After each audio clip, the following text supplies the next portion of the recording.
number 50.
आज का यह हिस्सा धन्यवाद स्वरूप चढ़ाते हैं सीमा और डेंजल मैथ्यूस। उनके साथ मिलकर हम विशेष रूप से आज कृष्ण राजा को धन्यवाद दें। पिता पुत्र और पवित्र आत्मा के नाम पर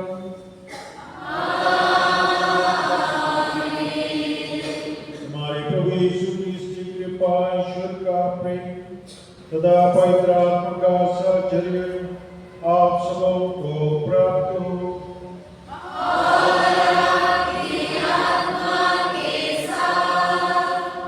कृष्ण के भाइयों बहनों, अभी अभी हमने कृष्ण राजा के पर्व पर उनके सम्मान में यूकरिस्तीय जुलूस निकाला।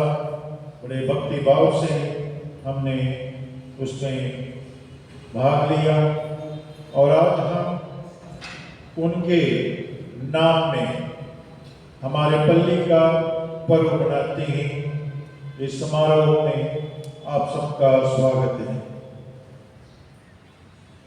प्रभु यीशु क्रिस्त हमारे दिल के राजा हैं, हमारे परिवार के राजा हैं, हमारे कलीसिया के राजा हैं। उनको आज हम सम्मान करते हैं, उनको राजेश्वर राजा मानकर उनको हमारे जीवन में प्रवेश देते हैं। आइए इस बलिदान को हम अपने धन्यवाद स्वरूप हमारे पल्ली के संरक्षक के सम्मान में चढ़ाएं। जब भी हमने उनके कहे हुए मार्ग पर चलने में कठिनाई पाई है या अवहेलना की है तो उसके लिए हम क्षमा मांगे और इस बलिदान में योगरी से पावे।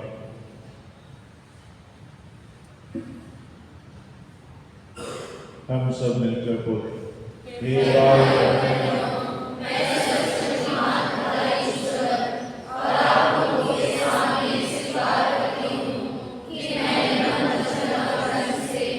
और अपना कर्तव्य पूरा न करने से अपने रसूल से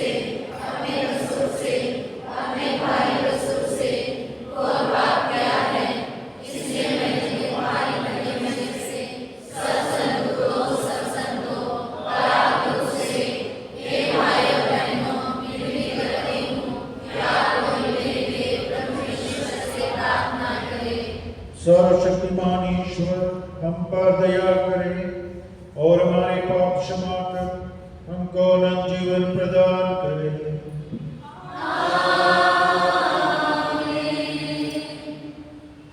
Hymn number 11 on page number 3.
जो देवता पवित्र आत्मा के संग एक स्वरूप युगानुयुग जीते और राज करते हैं।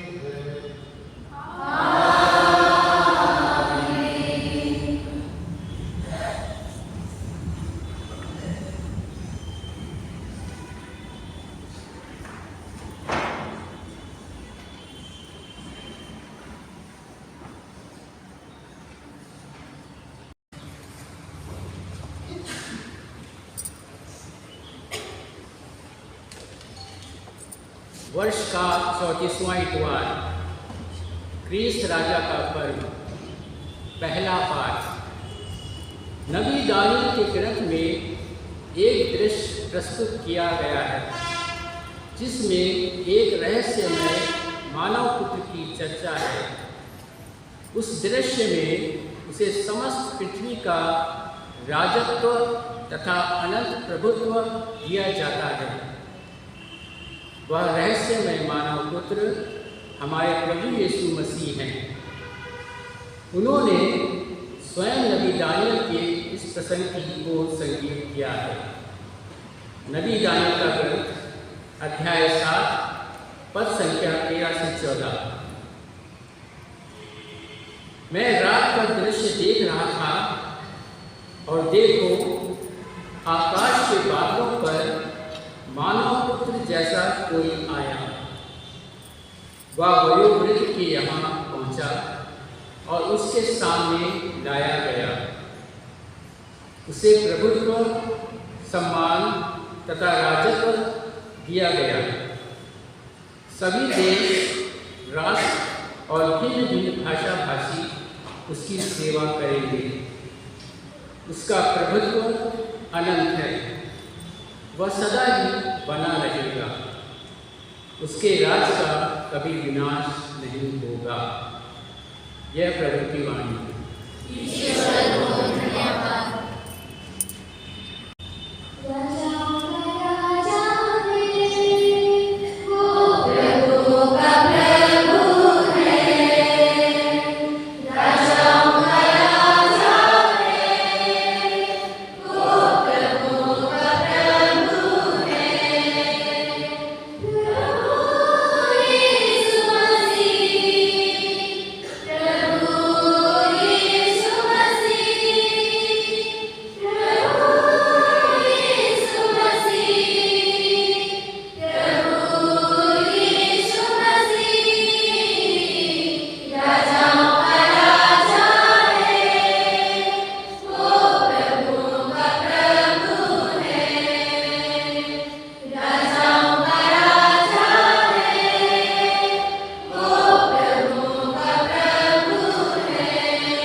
दूसरा पाठ प्रकाश का ग्रंथ अध्याय 1 पद संख्या 5 से।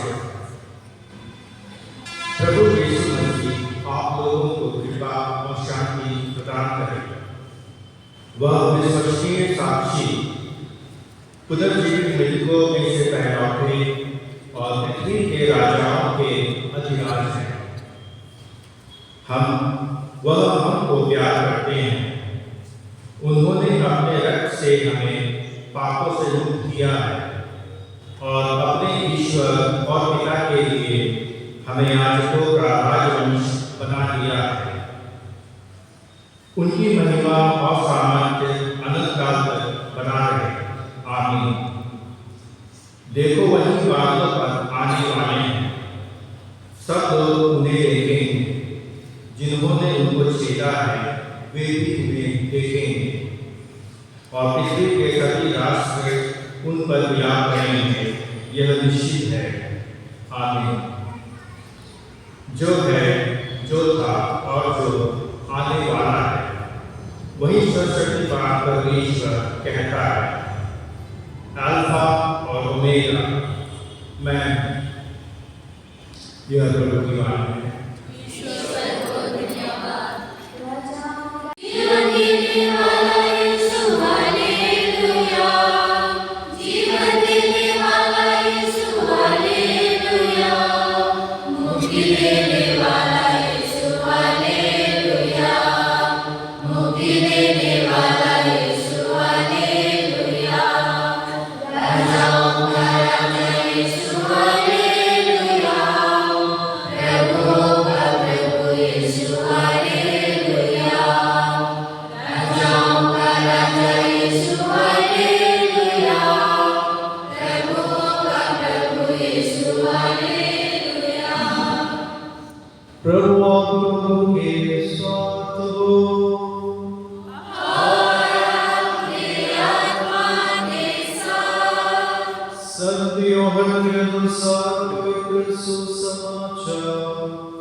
पिलातुस ने यीशु से कहा, क्या तुम यहूदियों के राजा हो?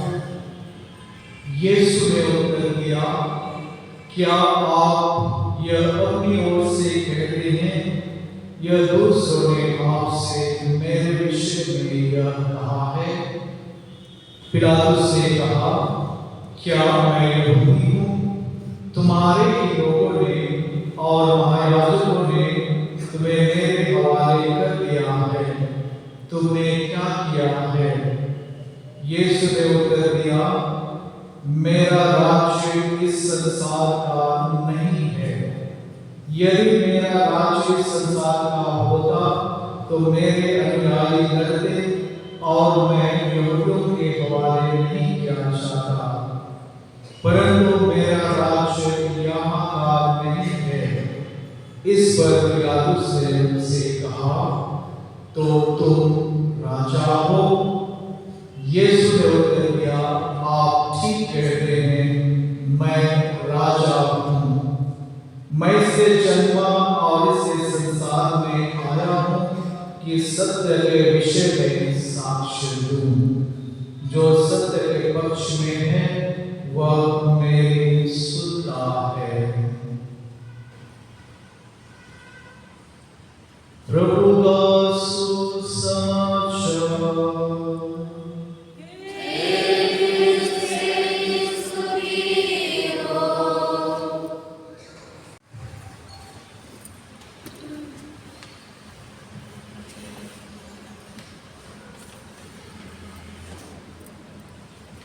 कृष्ण प्यारे भाइयों बहनों, कलीसिया में अनेक पर्व हैं और काफी पुराने पर्व हैं, चाहे संतों के हों, माता मरियम के हों, प्रेरितों के हों। ये सारे पर्व जो कलीसिया में मनाए जाते हैं काफी पुराने हैं, लेकिन आज का पर्व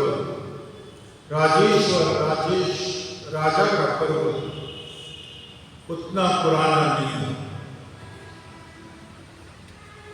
1925 में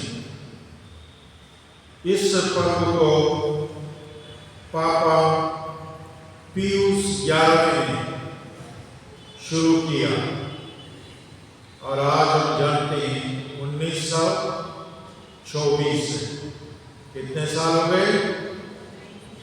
100 साल। एक शताब्दी, एक सेंचुरी से यह पर्व मनाया जा रहा है। संत पापा पियूस 11 ने इस पर्व को क्यों, किस कारण से शुरू किया, इसका थोड़ा पृष्ठभूमि हम जानने की कोशिश करें। उस समय के सामाजिक, धार्मिक तथा राजनीतिक पृष्ठभूमि को जानना जरूरी है, क्योंकि इसी के बैकग्राउंड में यह पर्व शुरू हुआ और संत पापा ने इसको शुरू किया।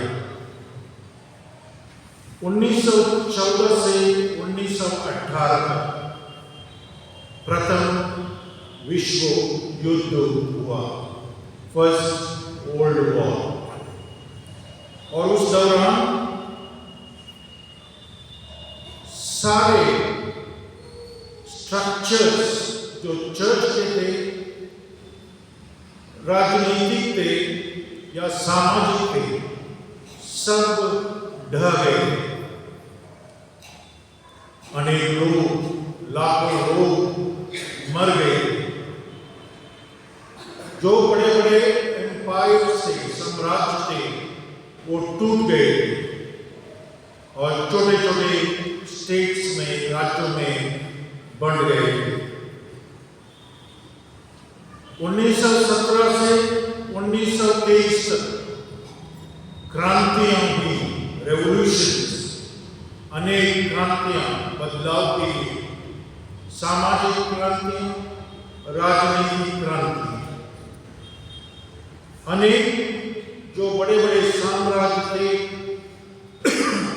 गिर गए और अनेक लोगों ने जो इसमें शामिल थे, ईश्वर को, उसके वचन को गिरजे से, परिवार से, अपने जीवन से बाहर धकेल दिया।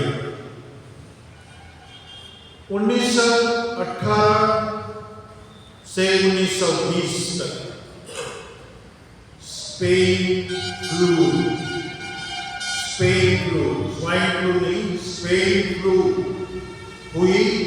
एक पेंडेमिक था, एक सांक्रामिक रोग था, जैसे कोरोना के समान।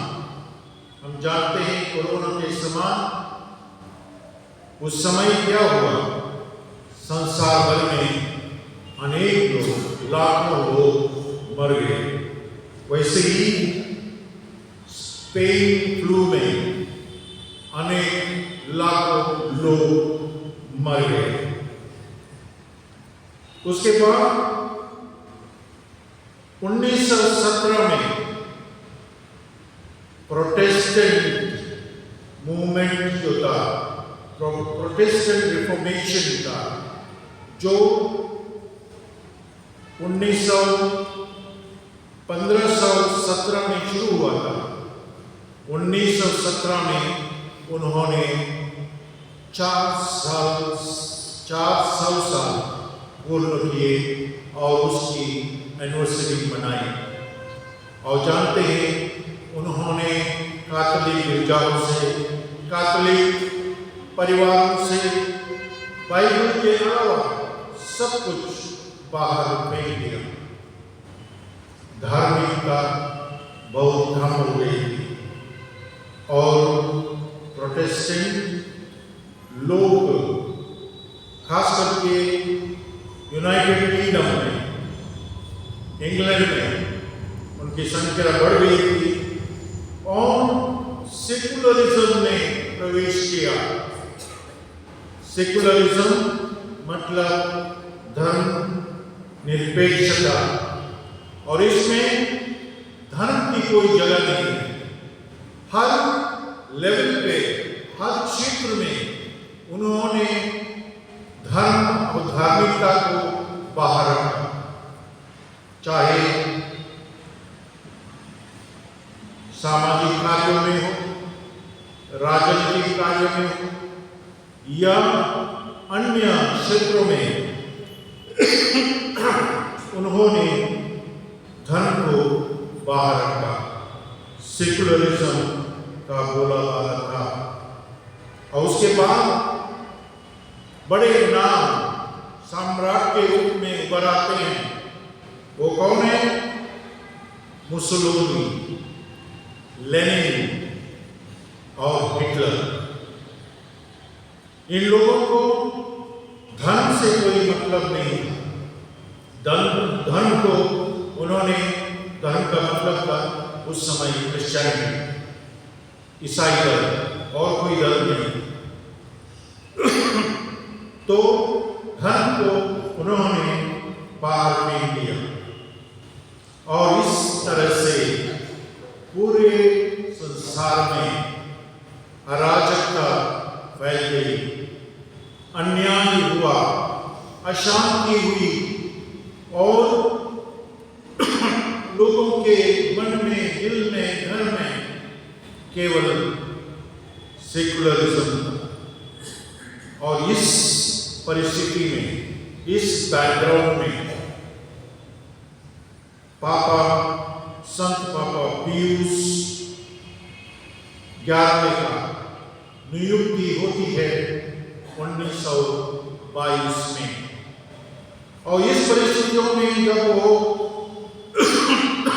सोचते हैं, देखते हैं कि क्या हो रहा है संसार में, कैसे बड़े बड़े राजा, बड़े बड़े सम्राट खत्म हो गए, साम्राज्य खत्म हो गए और उनके वजह से पूरा अशांति फैल गई, अन्याय हुआ, भ्रष्टाचार हुआ, बीमारी हुई, अनेक चीजों से लोग मर रहे थे, तड़प रहे थे और किसी ऐसी शक्ति की इंतजार कर रहे थे जो उनको इन चीजों से छुड़ाए। और तब संत पापा स्वर्गदूत बनकर उनके हेल्प के लिए आते हैं।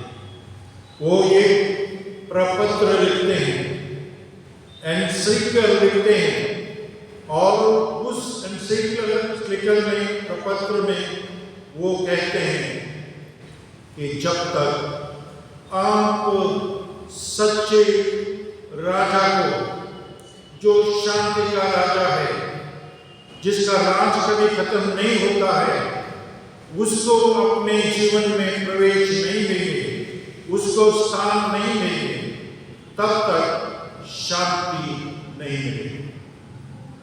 और ये प्रपत्र पूरे संसार में पब्लिश होता है और लोगों को भरोसा मिलता है कि क्रिस्त राजा ही हमारे राजा होंगे, तो हमें शांति, न्याय और हीलिंग, चंगाई प्राप्त होगी। आज के इस समाचार में आपने सुना, पिलातुस प्रभु से पूछते हैं, क्या तुम यहूदियों के राजा हो? बहुत सरकास्टिक, निंदाजनक या हास्यक रूप से पूछते हैं, क्या तुम यहूदियों के राजा हो? क्योंकि जो वहां खड़े थे पिलातुस के सामने, वो एक आम इंसान नहीं थे। उनके बदन पर रॉयल वस्त्र नहीं थे, उनके सर पर सोने का मुकुट नहीं था, उनके पास कोई सिंहासन नहीं था। एक आम आदमी निर्वस्त्र होकर, लगभग निर्वस्त्र होकर वहां खड़ा था। उसके ऊपर सर पे कांटों का मुकुट, हाथ में डंडा, और वो आधे शरीर में और लगभग पूरे शरीर में रक्त से भरा हुआ था, खून से भरा हुआ था। और इसलिए पिलातुस उनसे पूछते हैं, क्या तुम यहूदियों के राजा हो? ऐसे मैंने सुना है। क्योंकि पिलातुस के मन में बड़े एम्परर्स, बड़े सम्राट की इच्छा थी, जो रोमन एम्पायर के एम्परर थे। उस सम्राट के जो परिधान थे, जैसे एम्परर सीजर अगस्टस जो पायलट का बॉस था, उसका टाटबार, उसका पैलेस, अनेक चीजें जो बड़े बड़े सम्राट के साथ होती थे, वो सभी पायलट के मन में था। लेकिन जो यहाँ खड़ा था उसके सामने, वो बिल्कुल ये भिखारी की तरह था। तो वो बहुत ही निंदाजनक स्वर से पूछते हैं, क्या तुम यहूदियों के राजा हो? और यीशु उत्तर देते, हाँ मैं राजा हूं, इस संसार का नहीं बल्कि उस संसार का हूं जो इस संसार के बराबर नहीं है। हम यही प्रश्न प्रभु यीशु के जन्म के समय सुनते हैं, जब 3 राजा या ज्योतिषी यीशु के खोज में आते हैं। वो कहाँ जाते हैं? सीधे जाते हैं हेरोद के महल में, क्योंकि राजा उम्मीद करते थे कि यहूदियों का राजा उसी महल में होगा और उसने उसी महल में जन्म लिया होगा। और वो पूछते हैं, यहूदियों के नवजात राजा कहाँ है? यहूदियों के नवजात राजा कहाँ?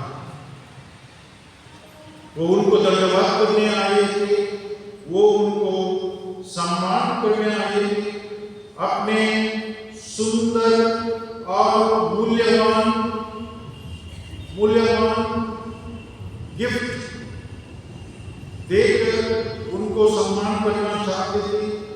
उन्होंने सोना लाया, लोबान लाया, गंध रस की भेंट चढ़ाने को वो आए, क्योंकि उन्होंने सोचा था कि क्रिस्त राजा जो जन्म लेगा वो महल में, राजा के महल में जन्म लेगा। और तो वो क्या पाते हैं? वो राजा जिसको वो खोजते थे, ये गौशाला में पाते हैं। ये गौशाला बनाकर, ये गौशाला में जन्म लेकर प्रभु यीशु यही जवाब देते हैं कि मैं अन्य लोगों की तरह राजा नहीं, अन्य राजाओं की तरह मैं राजा नहीं हूं, क्योंकि मेरा राज्य इस संसार का नहीं है। प्यारे भाइयों और बहनों, हमारे क्रिस्त राजा का सिंहासन क्रूस है और उनका संविधान पर्वत वचन है, सरमन ऑन द माउंट। और जो उसके अनुयायी हैं, जो उसके राज्य के नागरिक बनना चाहते हैं, तो उनको इस संविधान को फॉलो करना पड़ेगा।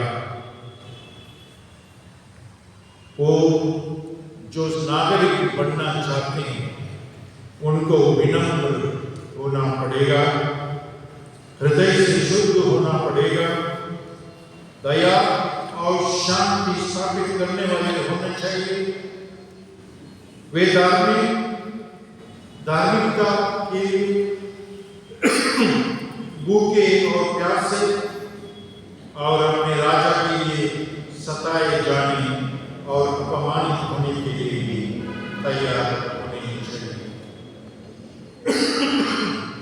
तो भाइयों बहनों, आज हम पूछें, आज हम हमारे पल्ली के पर्व के उपलक्ष्य में हम अपने आप से पूछें,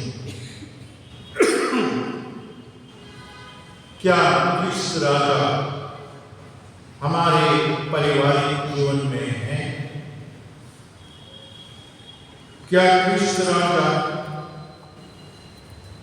आपके मैरिड लाइफ, विवाहित जीवन या सेक्सुअल लाइफ में है?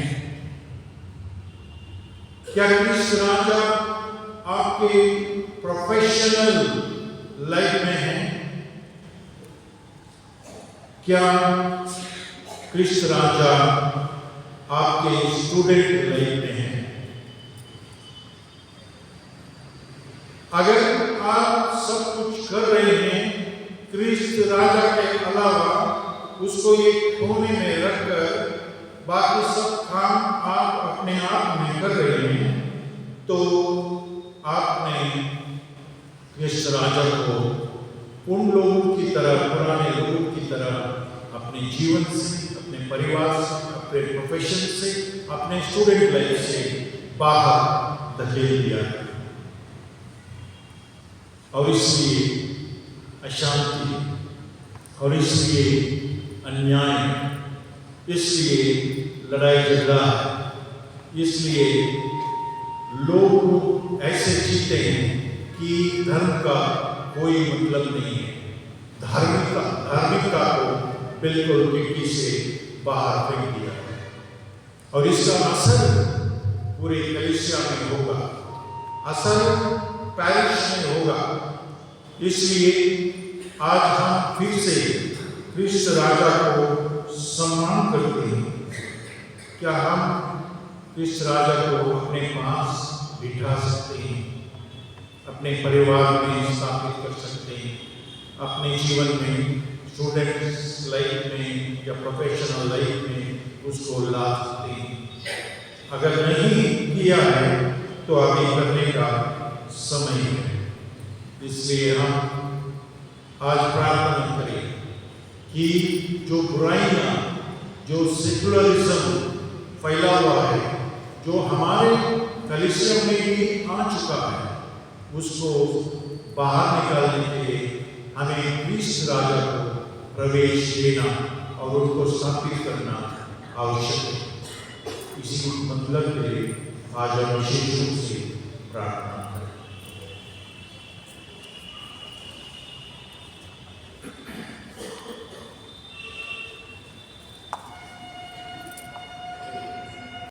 अपना विश्वास प्रकट करें।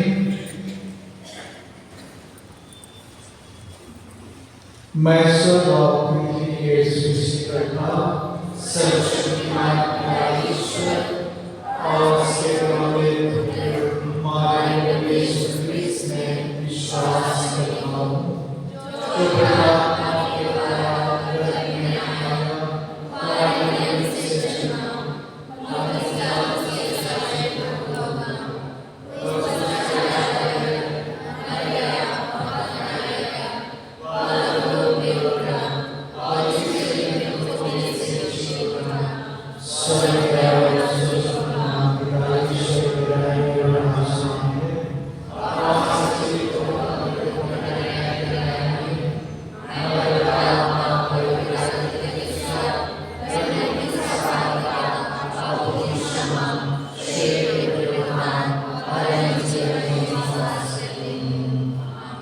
प्रिय भाई बहनों, हम सभी पिता ईश्वर से प्रार्थना करें जिसने हमें पाप की दास्ता और अंधकार की शक्ति से छुटकारा प्रदान किया है और हमें अपने पुत्र यीशु क्रिस्त के राज्य के सहभागी बनाया है। हम प्रार्थना करें कि अपने राज्य में योग्य बन सके और कहें, हे पिता हमारी प्रार्थना सुन, हे पिता हमारी प्रार्थना सुन।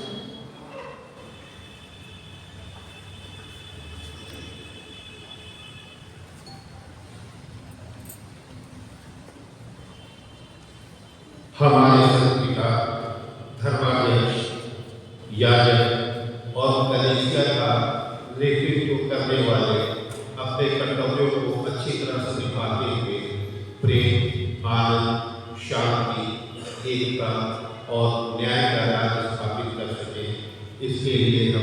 पिता ईश्वर से प्रार्थना करें। ईश्वर अधिक से अधिक युवाओं को अपने राज्य के विस्तार के लिए आमंत्रित करें, ताकि वे हिंसा, अन्याय, लालच, स्वार्थ, व्यक्तिवाद और भौतिकवाद के राज के विरुद्ध लड़ सके और प्रेम, शांति, एकता और न्याय का राज स्थापित कर सके। इसके लिए हम पिता ईश्वर से प्रार्थना करते हैं।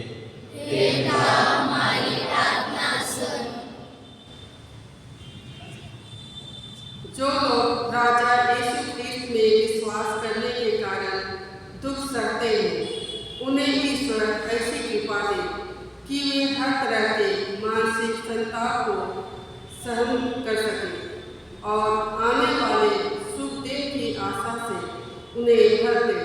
इसके लिए हम पिता ईश्वर से प्रार्थना करें।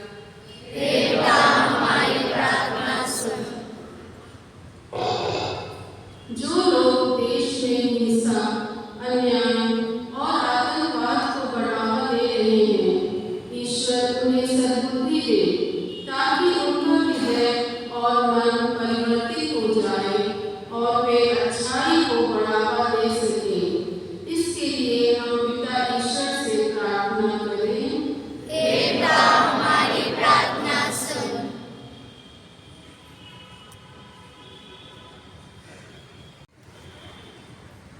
हमारा सद्भाव वचन कर और निवेदन यह प्रतिज्ञा करें कि यीशु ही हमारा और सभी राजाओं का राजा है और सभी प्रभुओं का प्रभु। इसके लिए हम पिता ईश्वर से प्रार्थना करें। हम प्रार्थना करें जो शाम के समय राजा के उपलक्ष्य में जुलूस होने वाले हैं, जितने भी विश्वासी वहां पर जमा हो और जो जुलूस में भाग लेने वाले हों, प्रभु हम उसे आपके हाथों में समर्पित करते हैं। सुरक्षा प्रदान कर और कोई भी अनहोनी घटना न होने दे, ताकि हम यह साक्ष्य दे सके कि आप हमारे राजाओं के राजा हैं। दुनिया को बता सके कि आप शांति, प्रेम और न्याय के राजा हैं। इसके लिए हम प्रार्थना करें।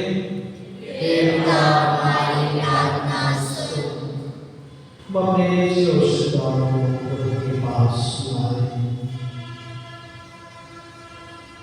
हे प्रेम पिता, अपने दुखों, मरण और पुनरुत्थान द्वारा तेरे पुत्र यीशु क्रिस्त ने अनंत राज्य का द्वार खोल दिया है।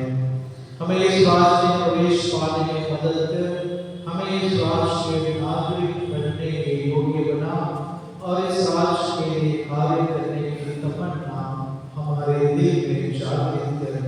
हम यह प्रार्थना करते हैं हमारे प्रभु क्रिस्त के द्वारा। आमीन। Please say, remember. Yeah.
अर्पित करते हैं। इसके द्वारा सारी मानव जाति तुझसे मेल मिलाप करती है।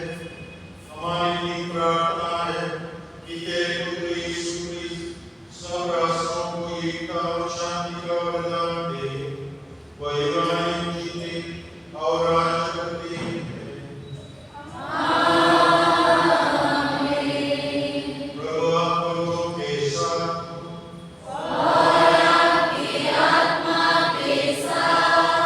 प्रभु में मन लगाइए।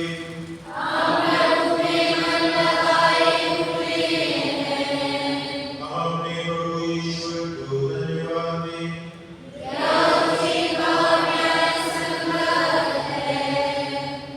हे प्रभु पवित्र पिता, सर्वशक्तिमान शाश्वत ईश्वर, जो वास्तव में उचित और न्यायसंगत है, हमारा कर्तव्य का कल्याण है कि हम सदा सर्वदा तुझे धन्यवाद दें। तूने आनंद के वेग से अपने इकलौते पुत्र हमारे प्रभु यीशु मसीह को शाश्वत पुरोहित और सारी सृष्टि के राजा अभिषेक किया, ताकि वे जीवन तथा शांतिदायक बलि के रूप में स्वयं को क्रूस की वेदी पर अर्पित करके सारे मानव जाति का उद्धार करें और सारी सृष्टि के स्वामी बनकर शाश्वत तथा सर्वव्यापी राज्य, सत्य का जीवन का राज्य, पवित्रता तथा कृपा का राज्य, ज्ञान, प्रेम तथा शांति का राज्य तेरे चरणों में सौंपते हैं।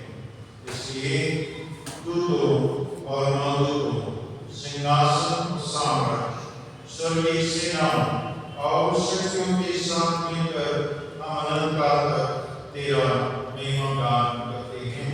Please take hymn number 732 on page number 235. On page number 235.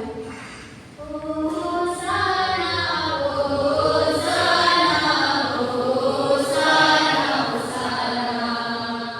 Hosanna,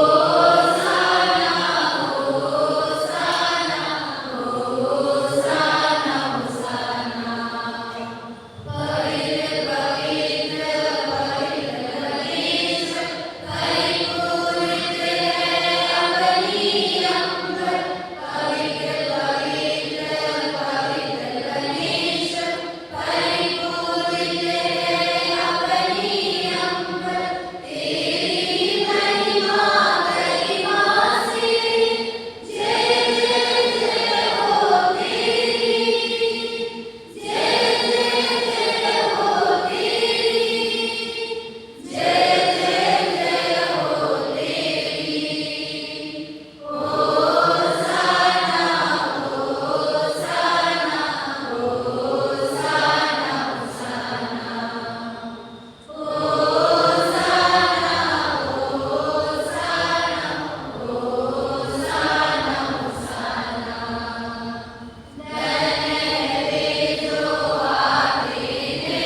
पुत्र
वर्ष से प्रार्थना करने से करने सिखाया है।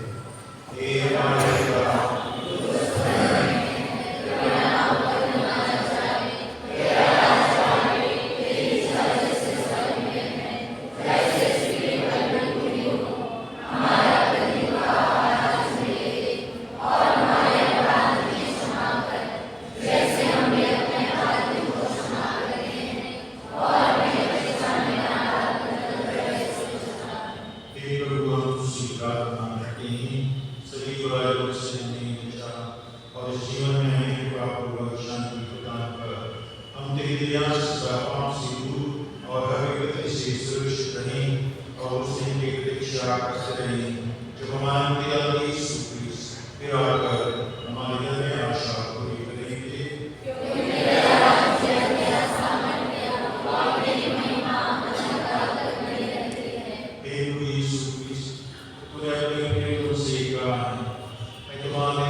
प्रभु की शांति सदा आपके साथ हो और आपकी आत्मा के साथ।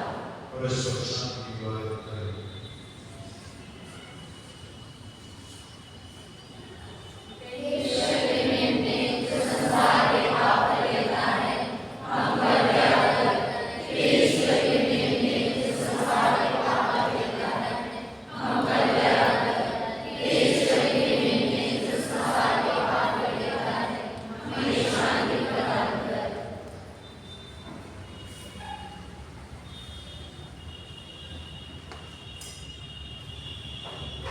देखिए हमारा राजा, क्रिस्त राजा, राजेश्वर राजा, जो हमें अपनी शांति में प्रेम और न्याय से भर देता है। उनका स्वागत करें अपने दिल में, अपने शरीर में, अपने परिवार में, ताकि वो हमेशा हमारा मार्गदर्शक बनकर हमारे साथ रह जाए। धन्य है हम सब जो बुलाए गए हैं।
कुछ क्षणों के लिए हम अपनी आंखें बंद करेंगे,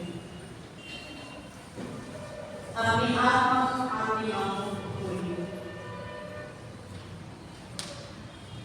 अभी हमने अपने राजा के दिव्य शक्ति वाला को लिया। हम अपने हृदय में उस राजा की तस्वीर को देखिए, वो राजा जिसके सिर पर सोने चांदी का मुकुट नहीं बल्कि कांटों का मुकुट है। वो राजा जो मेरे प्यार के लिए अपनी बाहें पसारे हैं।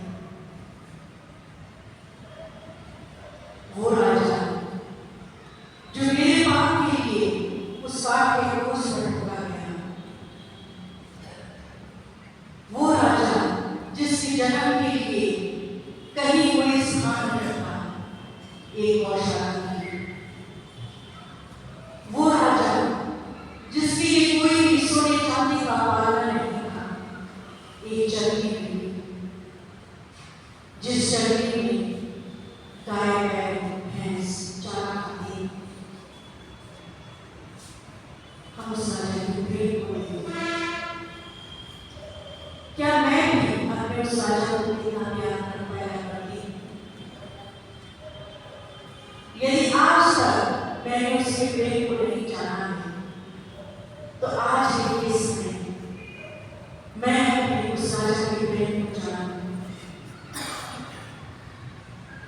मैं अपने जीवन में उसको पहला स्थान दे सकूं, अपने परिवार में उसे पहला स्थान दे सकूं। आज ये सुंदर वक्त है कि मैं अपने राजा से उसके पद की मांग करूं। आइए मेरे प्रभु, आइए मेरे राजा, आइए मेरे स्वामी, मेरे जीवन में। जब मैं अपने आप को अपने आप को महसूस करती हूँ, जब मुझे हर तरफ अंधकार दिखता है, जब मैं अपनी कमजोरियों में भी रहती हूँ, मैं रहता हूँ, आइए मेरे मुझे थाम लीजिए, ताकि प्रभु तेरी योजना, तेरी इच्छा मेरे जीवन, मेरे परिवार में पूर्ण हो जाए। आइए मेरे राजा, मेरे राजेश्वर, मेरे स्वामी, आइए आपका स्वागत है।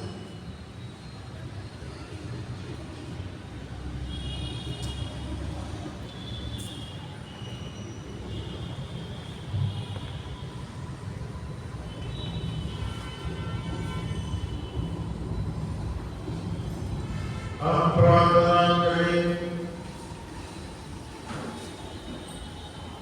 हे प्रभु, तेरे पुत्र क्रिस्त सारी सृष्टि के राजा हैं, उनकी आज्ञाओं का पालन करना हम अपना सौभाग्य समझते हैं। हमारे जीवन का यह भोजन ग्रहण करके हम तुझसे निवेदन करते हैं कि तेरी दया से हम भी उन्हीं प्रभु के साथ अनंत काल तक स्वर्ग राज्य में निवास कर सकें। वो युगानुयुग जीते और राज करते हैं। प्रभु आप लोगों के साथ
मैं जितने भी हमारे यूथ बच्चे जो बाइबल फेस्टिवल 2024 में भाग लिए थे उनको आगे बुलाना चाहता हूँ जो पीछे है, ताकि लोग जल्दी जल्दी उन्हें आज सम्मानित करने वाले हैं। यह बाइबल फेस्टिवल 2024 16 और 17 नवंबर को नवीनता चिन्हट में रखा गया था। वहाँ पर करीब 16-17 पैरिशेस जो थे भाग लिए थे और 200 बच्चे थे, वहाँ पे 200 यूथ थे और धर्म प्रांत की तरफ से अलग अलग प्रतियोगिताओं को वहाँ कंडक्ट करते हैं, कॉम्पिटिशन्स रखते हैं। उसमें हमारे बच्चों ने बहुत लगन और मेहनत करके बहुत सारे प्राइजेस जीते हैं और हमारे पल्ली का नाम, हमारे घर परिवार का नाम, हमारे माता पिता का नाम रोशन किए हैं। मैं सभी बच्चों को सबसे पहले धन्यवाद देता हूँ उनके लगन के लिए, मेहनत के लिए और बहुत प्रार्थनामय तरीके से उन्होंने वहाँ आकर ये पूरा बाइबल फेस्टिवल में भाग लिया है। उन्हें धन्यवाद देता हूँ। आपसे रिक्वेस्ट करता हूँ कि आप लोग जोरदार तालियों से उनको धन्यवाद दें। धन्यवाद देता हूँ सब पेरेंट्स को, माता पिता को जिसने विश्वास किया हम लोगों के ऊपर और अपने बच्चों को इस बाइबल फेस्टिवल में जाने के लिए अनुमति दी और अपने बच्चों के प्रतिभाओं पर विश्वास किया, उनके टैलेंट्स पर उन्होंने विश्वास किया और उनके लिए प्रार्थना की है। इसलिए मैं धन्यवाद देता हूँ। आइए हम सभी माता पिताओं के लिए भी हम धन्यवाद दें और ताली बजाकर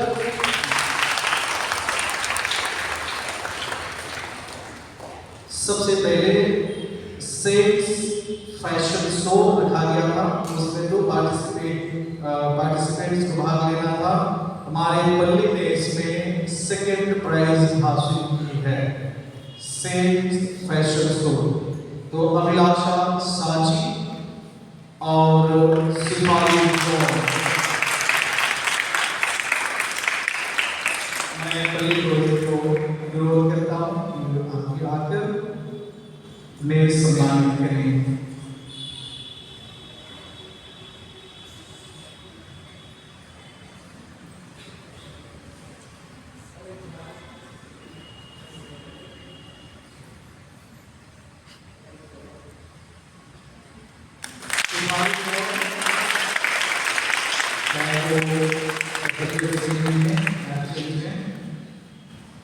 दूसरा डुएट सिंगिंग, 2 लोगों को गाना गाना था डुएट सिंगिंग कॉम्पिटिशन में।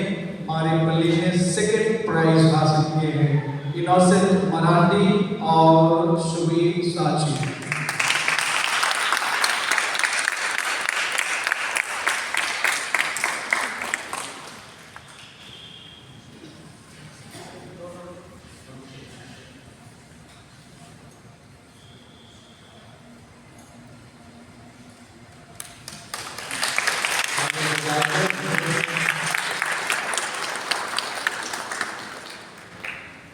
बाइबल रेसिटेशन, जिसमें बाइबल के अध्याय पद संख्याएं दिए गए थे, उन्हें कंठस्थ करना था, बाइहार्ट करना था। और बाइबल रेसिटेशन हिंदी में हमारे पल्ली को सेकंड प्राइज हासिल हुआ है, मिला है दीपाली सिंह को।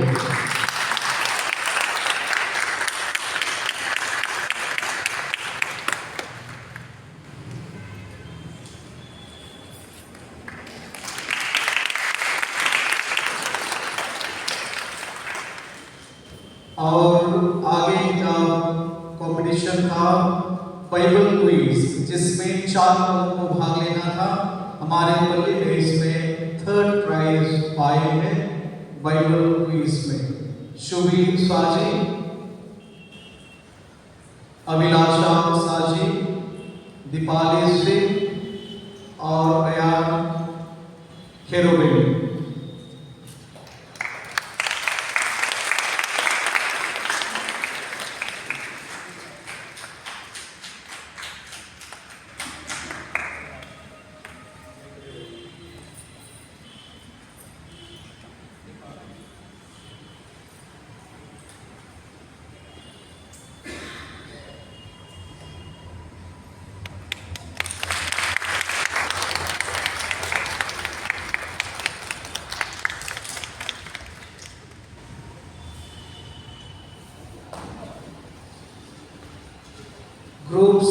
कॉम्पिटिशन्स हुए थे, उसमें हमारे पल्ली को 3rd प्राइज मिला है ग्रुप सिंगिंग कॉम्पिटिशन्स में।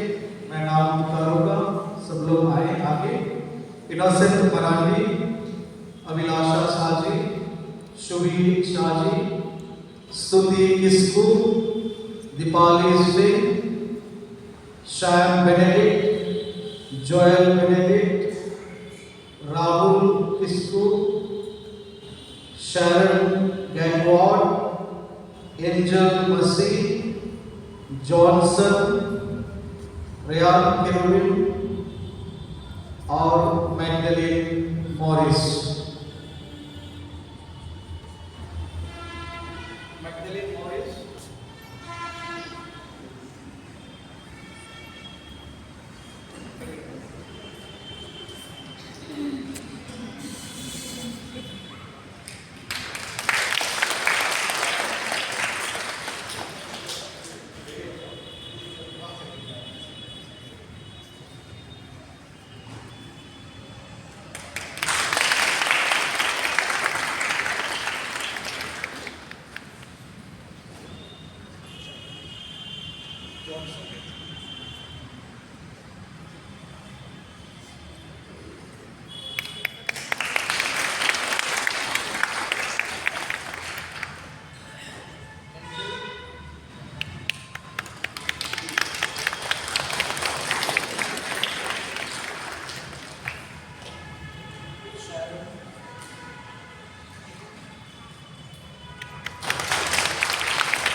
फोक फ्यूजन ग्रुप डांस, इसमें फोक डांस था और अलग अलग फोक डांस को फ्यूजन ग्रुप डांस करना था।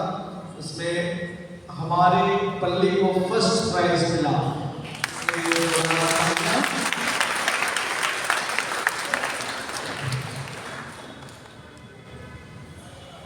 अभिलाषा साजी,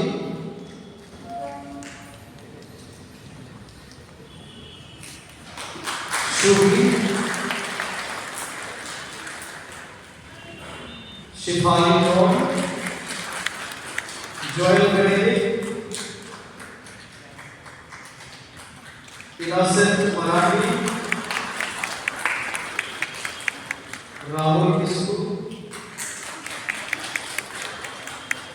जॉनसन, सैम बेनेडिक्ट, शरण,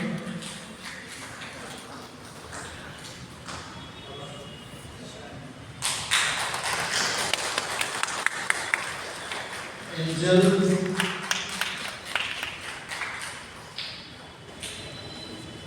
दीपाली,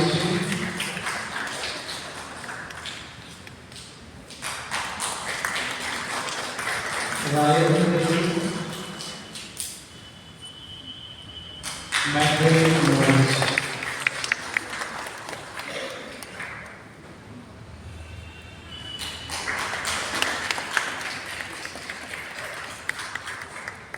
इस तरह से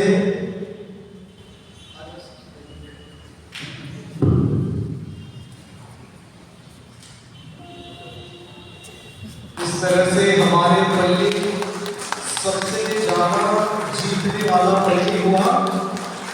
सबसे ज्यादा प्रतियोगिताओं में भाग लेकर जीत हासिल की है।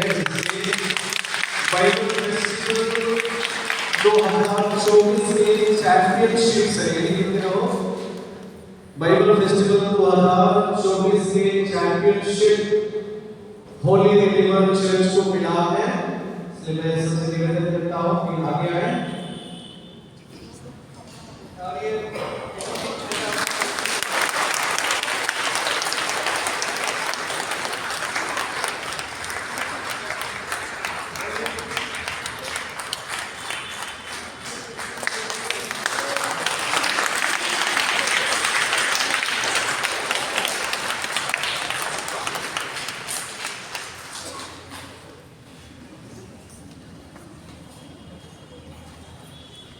फादर बहुत बहुत धन्यवाद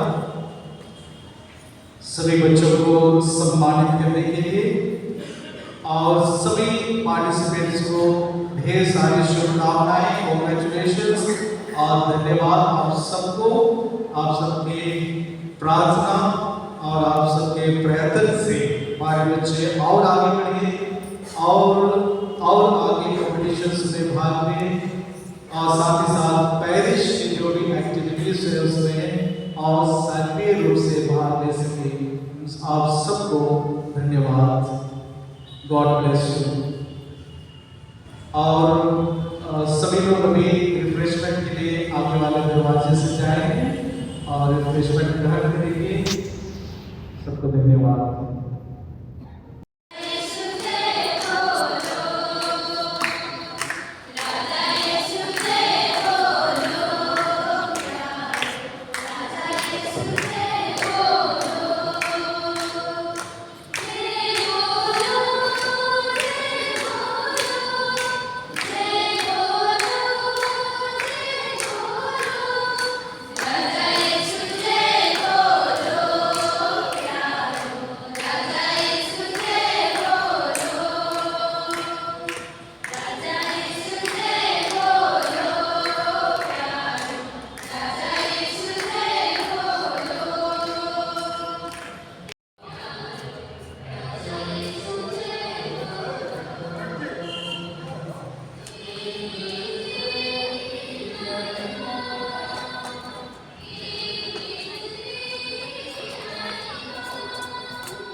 छी यार, ऐसा मत करो। हमारे यहाँ से करेंगे, देखो,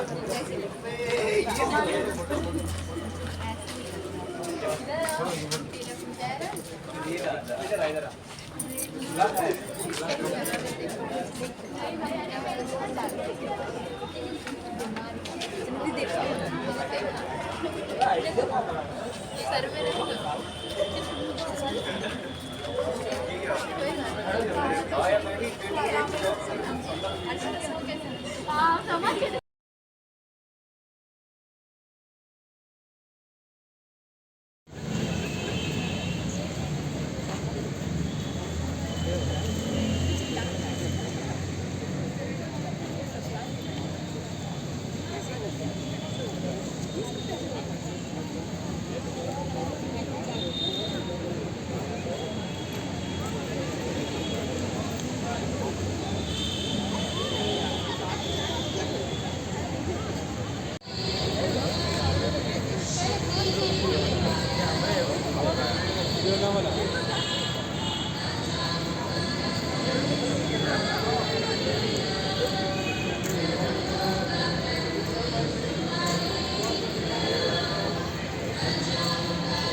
पगला परेशान कर। अरे काहे मुंह में घुसेड़ते हैं?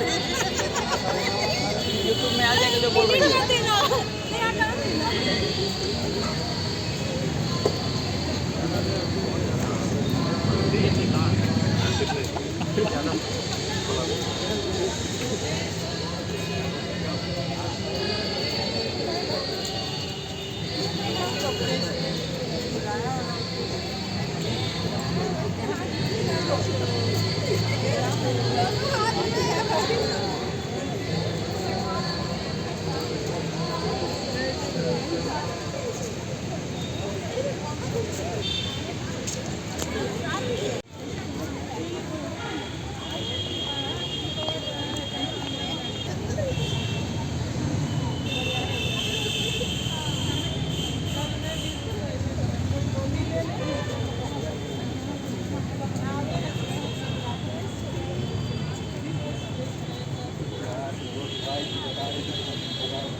और क्या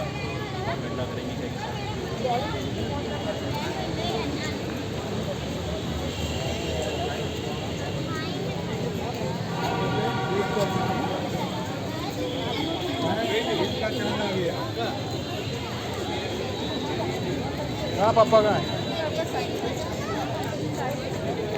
साइड कैमरा चलाने, हमारी जरूर कैमरा चलाने के।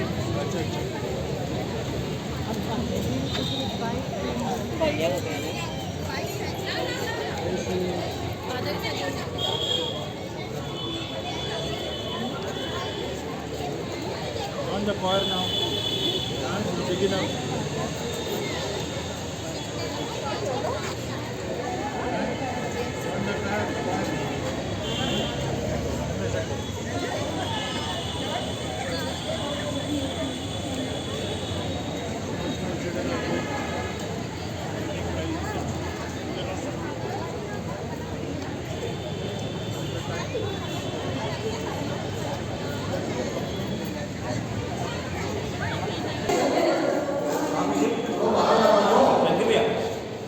ले रहे अरे एंड कर दे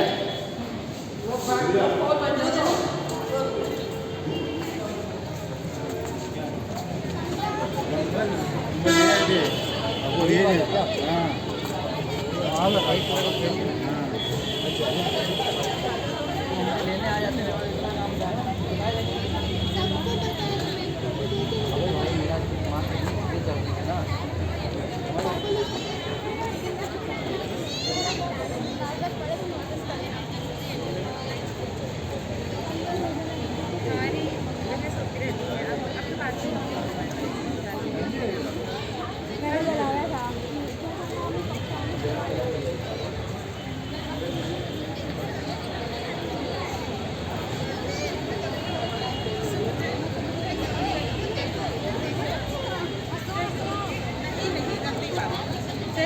अच्छा बच्चा है ना, अच्छा बच्चा है।